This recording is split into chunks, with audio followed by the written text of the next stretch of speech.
नमस्कार, इस्लाम की नजर से में आप सभी का बहुत बहुत स्वागत है। आपके साथ मैं हूं लावनी विनीत।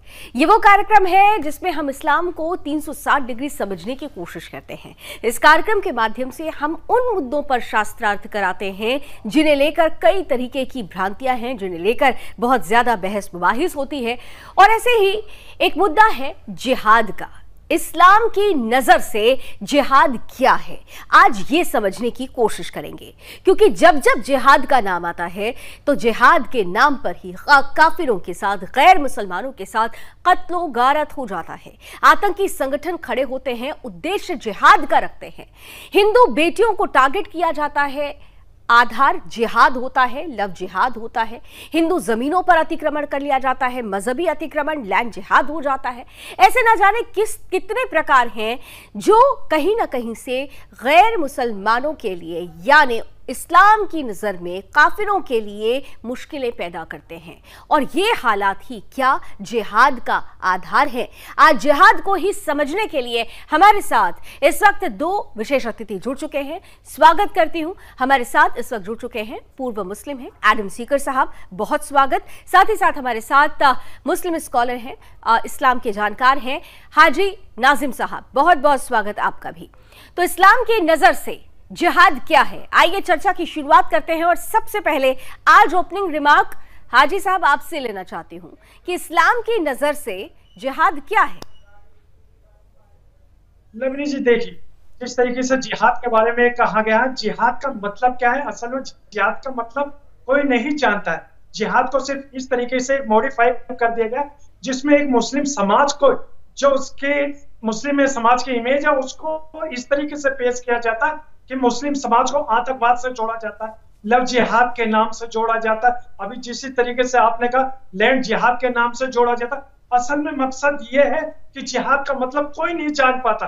अगर ये जिहाद क्या होता है, जिहाद का मतलब होता है जद्दोजहद करना, अपने हक की लड़ाई लड़ना, अपने हक को मांगना, इसको जिहाद बोलते हैं। लेकिन आजकल जो एक प्रोपगंडा चल रहा है मुस्लिम के खिलाफ, ये जिहाद का मैटर लेकर, ये बिल्कुल गलत। एक चीज समझाइए, आपने कहा कि जिहाद का मतलब जद्दोजहद करना, अपने हक और हुकूक की लड़ाई लड़ना, हक और हुकूक के लिए किसी का कत्ल कर देना, ये जिहाद कहलाता है। हक और हुकूक के लिए जो गैर मुसलमान है उनका धर्मांतरण करा देना, उनकी बेटियों का, हिंदुओं की बेटियों का टुकड़ा टुकड़े कर देना, ये क्या जिहाद कहलाता है। हक और हुकूक के लिए मंदिरों को तोड़कर वहां पर मजार या मस्जिद बना देना, ये क्या हक और हुकूक है, ये जिहाद कहलाता है। थोड़ा एक्सप्लेन कीजिए ना, फिर जिहाद क्या है, जद्दोजहद किस चीज की, कौन सा अधिकार, कौन सा हक। लवली जी, आप मुझे ये बताएं, जो एक मुस्लिम को इतने सारे एक आतंकवादी भीड़ आती है जो मॉब लिंचिंग कर देती है, एक पवित्र नाम लेकर, जय श्री राम का नारा लेकर, तो उसे आप क्या कहेंगे? आईएसआईएस क्या करता है? मतलब वही है, मतलब वही है जो बच्चे हाजी साहब देखिए, आपके सवालों का जवाब देने के लिए तो एडम सीकर साहब है यहाँ पर, लेकिन मैं आपसे, क्योंकि आपने मेरा नाम लिया इसलिए मैं आपसे पूछ रही हूँ। आपने जय श्री राम का नारा तो बता दिया, लेकिन इस्लाम की नजर से मैं फिर से रिपीट करना चाहती हूँ कि इस कार्यक्रम का नाम है इस्लाम की नजर से, और मुद्दों को इस्लाम की नजर से ही समझने की कोशिश होती है इस मंच के माध्यम से। आपने कहा कि एक विशेष नारा दिया जाता है और बार दिया जाता है, ये आईएसआईएस क्या करता है, हिजबुल क्या करता है, लश्कर क्या करता है, क्या बोलता है? लवली जी, आतंकवाद का कोई धर्म नहीं होता, कोई मजहब नहीं होता। सुनते सुनते थक गए हाजी साहब। आतंकवाद का कोई धर्म नहीं होता, लेकिन आतंक जाकर जुड़ता है एक ही धर्म से। नहीं होता। अब ये बताएं, जो जय श्री राम का नारा लगाकर, अरे फिर आप पहुंच गए जय श्री राम पर, फिर से समझाऊं क्या आपको? करते हैं मुस्लिम भाई साहब, एक मिनट समझ लीजिए हाजी नाजिम साहब, ये कोई ना, ये मामूली डिबेट नहीं है कि आप कुछ भी बोलेंगे और कह के चल देंगे। ये इस्लाम की नजर से मुद्दों को समझने की कोशिश है, इसलिए उस दायरे में रहते हुए इस्लाम को 360 डिग्री समझने के लिए इस कार्यक्रम को रखा गया है, और उसी नजरिए से ही आपको अपनी बात रखनी होगी। आप दाएं बाएं घूमेंगे तो भटकाव हो जाएगा। अगर आप कह रहे हैं कि ऐसा कुछ भी नहीं कहा गया इस्लाम में, तो आप क्या चंद आयतों के माध्यम से समझा सकते हैं कि कहीं पर भी कत्लो गारत की बात नहीं है, गैर मुसलमानों को मित्र बताया गया है, उनकी बेटियों के साथ गलत कृत्य करने के लिए मना किया गया है, जिहाद के नाम पर क्या कुछ कहा गया है, बता सकते हैं आप? फिर मैं आदम साहब के पास जाऊंगा। लवली जी, जिहाद का मतलब ये नहीं है कि आप किसी के धर्म बेटी को बगलाओ। या किसी के साथ गलत हरकत करो या किसी को मारो, ये मेरा इस्लाम कभी इस चीज की इजाजत नहीं देता। अब मैं आपसे एक बात पूछना चाहता हूँ लवली जी, आप ये बताइए आप किस समाज को मानते हैं और किस समाज से आप आती है, सिर्फ मुझे ये बता दीजिए, फिर मैं आपके इस सवाल का जवाब पूरे विस्तार से बताऊंगा। आप मुझे सिर्फ ये बताइए। आप मेरे समाज और मेरी परिस्थिति, मेरे परिवेश पर मत जाइए। मैंने आपसे सब जो सवाल पूछा, अगर आपके पास उसका तर्क सहित जवाब नहीं है तो चलिए मैं चली जाती हूँ एडम साहब के पास समझने के लिए। मैं चली जाती हूँ, ठीक है मैं समझ गई कि आपके पास तर्क नहीं है और कुतर्क करने के लिए हमारे पास समय नहीं है, क्योंकि समय की कुछ सीमाओं में हर कार्यक्रम बंधा होता है। एडम साहब को चलिए, आजी साहब आ रही हूँ, दोबारा आती हूँ। ओपनिंग रिमार्क एडम सीगर साहब हमने सुन लिया आजी नाजिम साहब का, और कहा क्या कुछ समझाने की उन्होंने कोशिश की। वो कह रहे हैं कि भाई ये तो हक और हुकूक की लड़ाई है, अपने अधिकारों के लिए अधिकारों को लेना, दैट इज कॉल्ड जिहाद। आप इत्तेफाक रखते हैं, सहमत हैं आप इससे? एडम सब लोगों को यहाँ पे क्लियरली ओके। सो ये बड़ा मजेदार मामला है कि जिस वक्त हम देखते हैं जिहाद को कुरान से, तो ये वाली बातें हरगिज नजर नहीं आती जो इन्होंने की हैं। इन्होंने जो भी बातें की हैं ये बातें हमें कुरान से नजर नहीं आती। कुरान में 29 आयात पे 29 आयात में लफ्ज जिहाद एक्सप्लिसिटली मेंशन्ड है, और कुरान में 84 आयात में लफ्ज किताल यानी कि लड़ाई एक्सप्लिसिटली मेंशन्ड है। और ये तमाम आयात सैंडविच हुई हुई है कुरान के अंदर। 150 से ज्यादा कॉन्टेक्चुअल आयात बनती हैं जिहाद और कताल के ऊपर। उनमें से कोई सी भी आयात को कॉन्टेक्चुअली देखा जाए तो जिस तरीके से ये एक्सप्लेन कर रहे हैं नहीं मिलता। जिहाद जिस वक्त फर्ज हुआ वो फर्ज हुआ मदीना में आके, हिजरत के बाद। उससे पहले जिहाद फर्ज ही नहीं था। और जब जिहाद फर्ज हुआ तो 2 आयात हैं जिनको कहा जाता है कि जिहाद की सबसे पहली आयात है। डिफरेंट स्कॉलर्स के अंदर इख्तलाफ पाया जाता है कि इन दोनों में से कौन सी आयत जिहाद की पहली आयत है, लेकिन मैं दोनों आयतें पढ़ देता हूं। उन दोनों को पढ़ने के बाद आप सुनने के बाद बताइएगा कि ये जो पहली दफा भी जिहाद फर्ज हुआ है वो क्या कह रहा है। बाकी की आयत को बाद में पढ़ेंगे, सिर्फ 2 पढ़ूंगा जो कि फर्ज की हुई जिहाद की पहली 2 आयतें। कुरान चैप्टर नंबर 8 आयत नंबर 39, ए मुसलमानों इनसे जंग करते रहो यहां तक के फितना ब्रैकेट स्टार्ट कुफर बाकी ना रहे, यानी कि नॉन मुस्लिम बाकी ना रहे, और दीन यानी कि अल्लाह का दीन कुल का कुल हो जाए, यानी कि एब्सोल्युटली सिर्फ अल्लाह का ही दीन हो जाए। फिर अगर ये लोग बाज आ जाएं और वो कुछ वो कर रहे हैं, अल्लाह इसको देख रहा है, अल्लाह बेशक देख रहा है। ये तिबरी और कुर्तबी इसको एक्सप्लिसिटली जिहाद की पहली आयत देता है। अगर हम कुर्तबी और इब्ने कसीर की तरफ जाएं तो वो कहते हैं कुरान चैप्टर नंबर 2 सूरह बकरा की आयत नंबर 216 वो आयत है जो कि जिहाद के फर्ज करने के ऊपर है। मुसलमानों अब तुम जंग फर्ज कर दी गई है, अब तुम पर जंग फर्ज कर दी गई है और वो तुम्हें गिरा गुजर रही है, और हो सकता है तुम किसी चीज को नापसंद करो और वो तुम्हारे लिए बेहतर हो, और हो सकता है तुम किसी चीज को पसंद करो और वो तुम्हारे लिए बुरी हो, और अल्लाह जानता है कौन सी चीज बुरी है। जिस वक्त हिजरत हो गई और वो मुसलमान लड़ाइयां नहीं करना चाह रहे थे, अल्लाह ने आयत भेजी कि लड़ाई करने की है, क्योंकि अल्लाह जानता है कि लड़ाई बेहतर है तुम लोगों के लिए और सुलह और अमन सफाई बेहतर नहीं है। और अभी मैं सिर्फ स्टार्टिंग पैरामीटर में हूं, इस तरीके से जिहाद फर्ज किया गया। ठीक है एडम, आपने 2 आयतों का जिक्र किया और हाजी नाजिम साहब आप भी सुन रहे होंगे एडम को, और अब मैं आप दोनों को आमने सामने करूंगी और मैं उम्मीद करूंगी कि तर्कों के साथ ये शास्त्रार्थ शुरू हो, क्योंकि आपने कहा कि हक और हुकूक के लिए अपने अधिकारों को पाने का नाम जिहाद है, लेकिन यहां पर एडम ने जो एक्सप्लेनेशंस दी है वो आपके एक्सप्लेनेशन से बिल्कुल अलग है। एडम कह रहे हैं कि शुरुआती आयतों में ही यह स्पष्ट कर दिया गया है कि जो गैर मुसलमान हैं, जो काफिर हैं, इस्लाम की नजर से जो काफिर हैं, उनका खात्मा करो, उनका कत्ल और गारत करो। हाजी नाजिम साहब लेकर आइए आमने सामने। लवनी जी, जिस तरीके से एडम जी ने कहा मैं इनकी बात को नहीं मानता, क्योंकि ये तथ्यों पर बात नहीं कर रहे, ये सरासर निराधार छोटी बात है। नहीं तो उन्होंने 2 आयतों का जो जिक्र किया, उस आयत की मीनिंग आप समझाइए। जो मीनिंग उन्होंने बोली है उस आयत की मीनिंग आप भी समझाइए।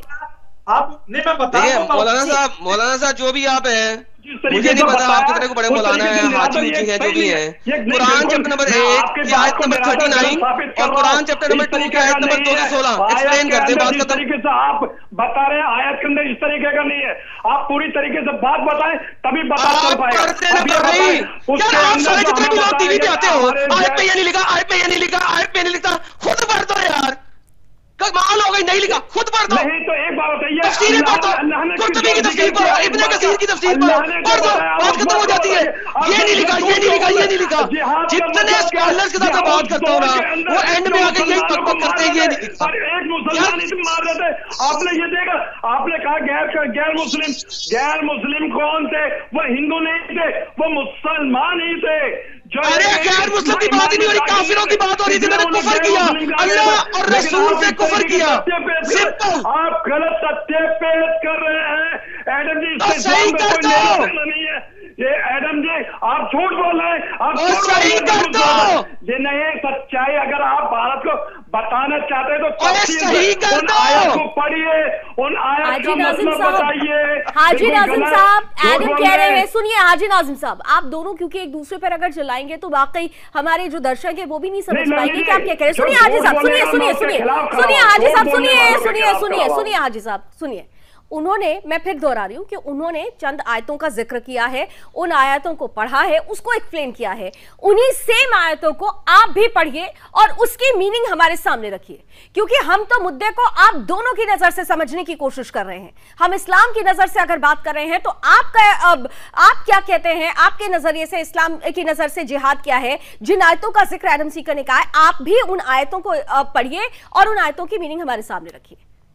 बताइए। देखिए बता दूं, अगर मैं अरबी में कुरान चैप्टर नंबर 8 की आयत नंबर 39, एडम कौन सी आपने आयत पढ़ी? एक बार फिर से। चैप्टर नंबर 8 की आयत नंबर 39 एंड चैप्टर नंबर 2 की आयत नंबर 216। अच्छा, सुना आपने हाजी साहब? बिल्कुल लवली जी, अगर मैं आयत पढ़ता हूं तो मैं अरबी में आयत पढ़ूंगा तो पता है आपके चैनल के माध्यम से ही अगर क्या कहा जाएगा कि कुरान अरबी में हुआ है, अरबी में लिखा गया है, तो आप अरबी में पढ़े। बात थोड़ी सुनिए, मैं इस्लाम की नजर से कार्यक्रम रख रही हूँ। क्यों रखा है हमने, क्यों रखा है ये कार्यक्रम? ये कार्यक्रम आप पर सवाल खड़ा करने के लिए नहीं है, चीजों को समझने के लिए। तो आप पढ़िए और बताइए मीनिंग, पढ़िए, आप बताइए मीनिंग, समझाइए। मैं आपको इस्लाम की नजर से लफ्ज ये जिहाद के बारे में बताता हूँ। जिहाद का मतलब सिर्फ और सिर्फ जिस आयत के माध्यम से ये बता रहे हैं, आयत दे दो जिससे बता रहे हो, वो आयत दे दो जिसके माध्यम से बता रहे हो। आयत का जिक्र करिए, आयत का जिक्र करिए। आयत दे दो जिसके माध्यम से बता रहे हो जिहाद का मतलब। आयत का ही जिक्र कर रहा हूँ आपको कि आयत नंबर जो बताया, किस नंबर की आयत से आप ये पूरा बता रहे हैं? सुनेंगे, अगर आप बात सुनेंगे तभी आपको पता चल पाएगा। वहां सिर्फ हक हकूक की लड़ाई की बात है, वहां किसी गैर मुस्लिम को मारने की बात नहीं। अगर आप मेरे जमीन पर या मेरे घर पे कब्जा करेंगे तो मैं आपसे अपना घर, अपनी जमीन वापसी नहीं लूंगा। घर पे कब्जा हुआ है अभी यहाँ पे सिंपल आयत है, जब तक अल्लाह का दीन कुल्लुहु न हो जाए, काल का आल ना हो जाए। इसमें कौन सा घर है? मुझे घर दिखाओ ना। तुम्हें अरबी आती है ना, तो जब लिखा हुआ है कि जब तक अल्लाह का दीन कुल्लुहु न हो जाए। उन बातों को सुनिए, मेरे इस्लाम के अंदर। अरे सुनाओ ना, बता के अरबी पढ़नी थी तुमने। झूठ मूठ का कत्लेआम करना, मेरे इस्लाम कभी इस चीज की इजाजत नहीं देता। आप जरूर ऐसे लोग देश के अंदर एक इस्लाम को बदनाम करने का जो, अरे भाई तो कुरान से दिखाओ ना, मैं बदनाम मुझे करता हूं, कुरान से दिखाओ। तो आप भी हवाला दीजिए ना चंद उदाहरणों का, आप भी हवाला दीजिए ना चंद उदाहरणों का। आपको बता रहा हूँ कि मेरा कुरान कभी इस चीज की इजाजत नहीं देता कि कत्लेआम करो। मेरा कुरान आपको हर चीज की अच्छाई दिखाएगा, क्योंकि मेरा कुरान से ही संपूर्ण मानवता का कल्याण। अरे आयत नंबर 38 की बात वो बार बार कर रहे हैं, 38 की बात कर रहे हैं ना एडम आप? आयत 38 यस, आयत चैप्टर नंबर 8 आयत नंबर 39।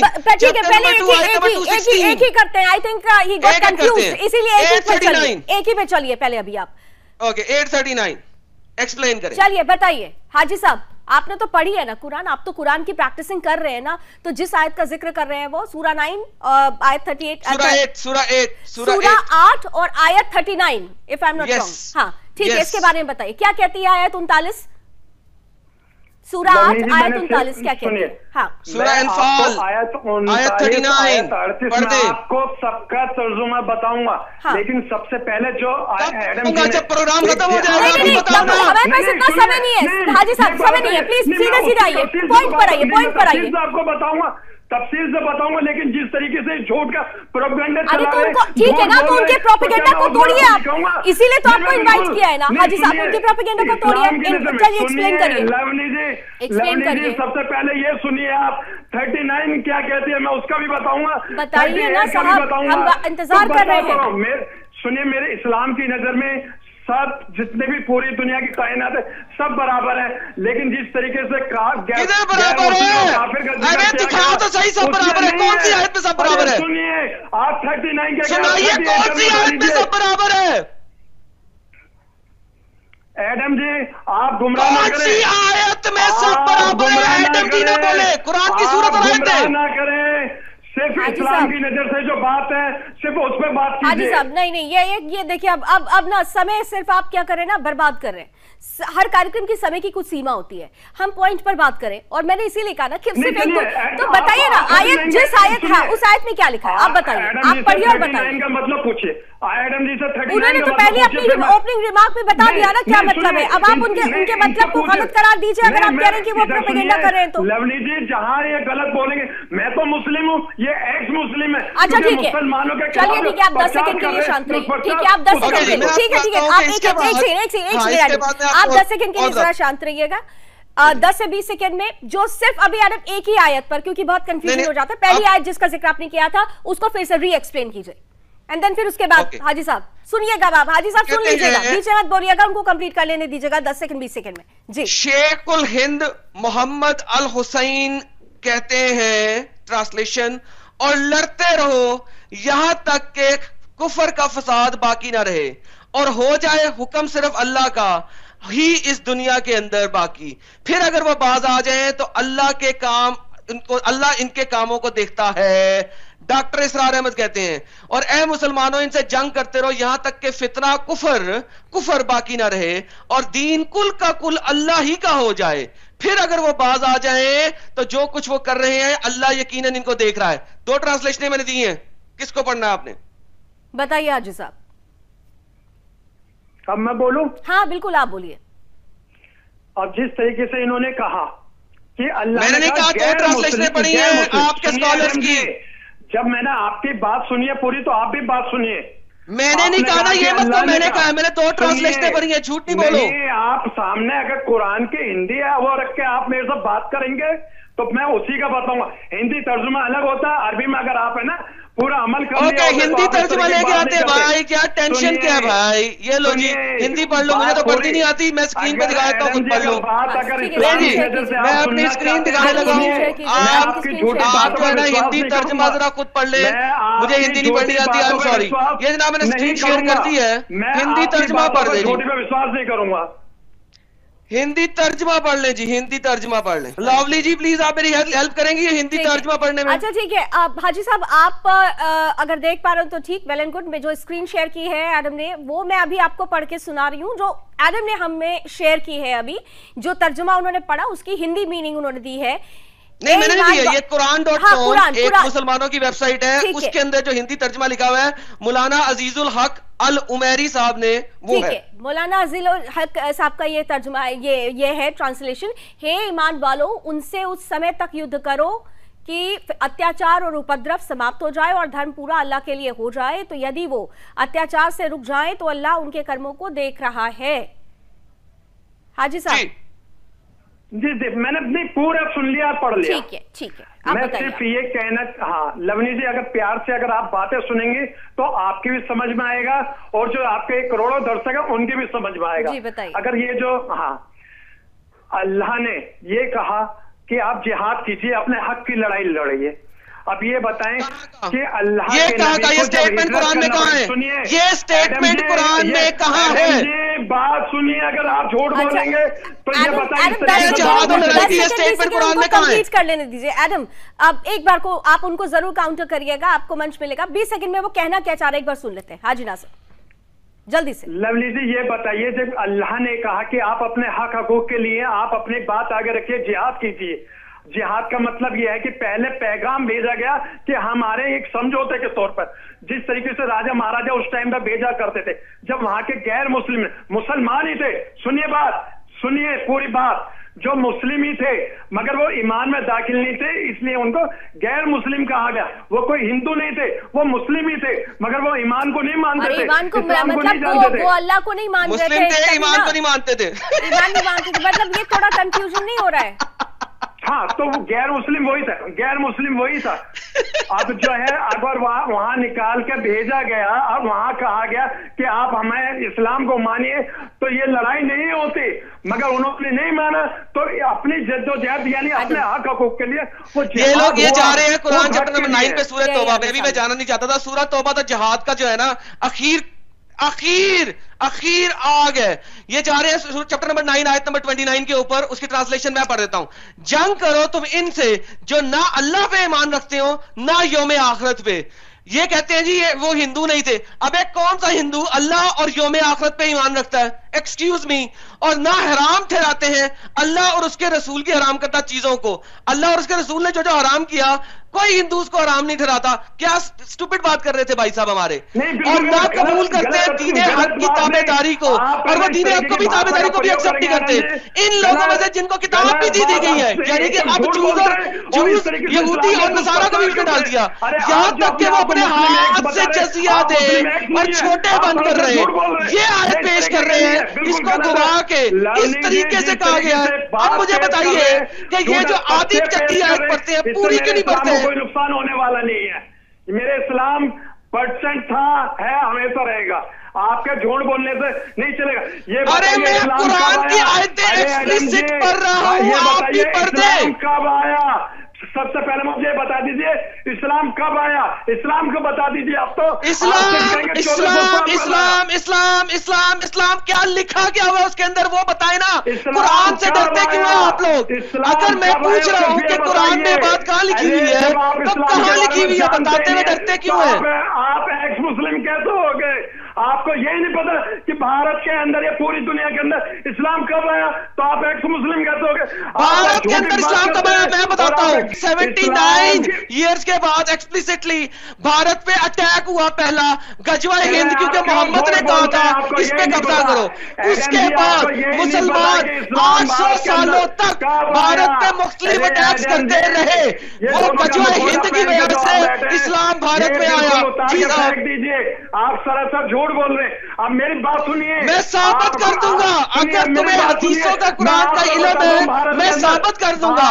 नेक्स्ट कॉलर जो सुदर्शन टीवी पे आए, मैं चाहता हूं मैं से गजवा हिंद के ऊपर बात करें। आप सुनिए, भारत के अंदर क्या गजवे किए तुम लोगों ने? अटैक किया, लड़कियों को जोर करने में मजबूर किया, और इस कायनात में इस्लाम को जो पूरा किया मोहम्मद सल्लल्लाहु अलैहि वसल्लम को पूरा किया गया इस्लाम को। कुरान चैप्टर नंबर 9 आयत नंबर 83-84 मोहम्मद ने कहा मेरे साथ चलो 800 किलोमीटर दूर, हमने तबूक पे अटैक करना है और जो मेरे साथ नहीं जाएगा वो फासिकों में से होगा।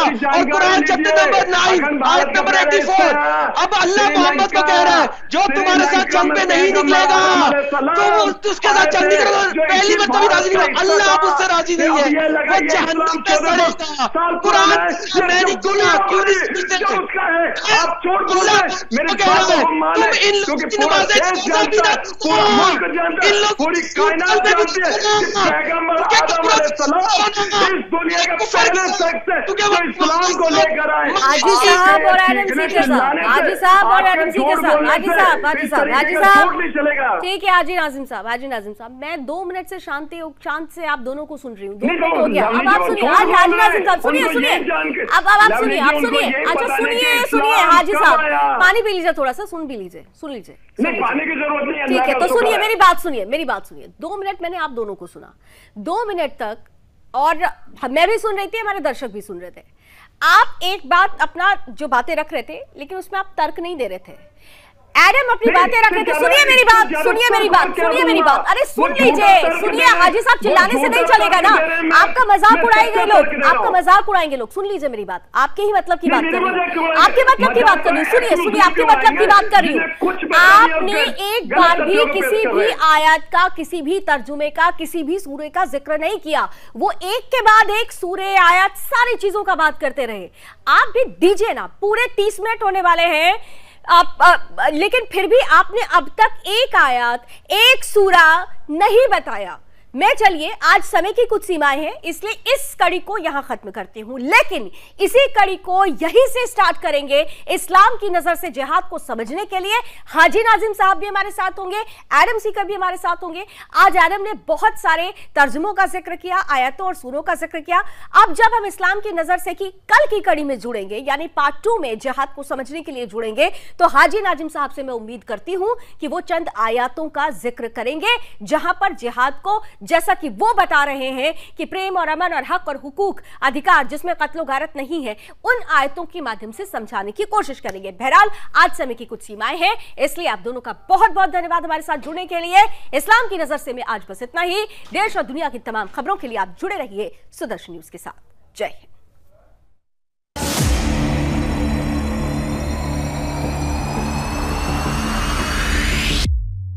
क्या आप दुबले पतले कमजोर हैं, आपकी सेहत नहीं बनती, भूख कम लगती है, वजन नहीं बढ़ता? दरअसल मेन बात खाना पीना खाना नहीं है, मेन बात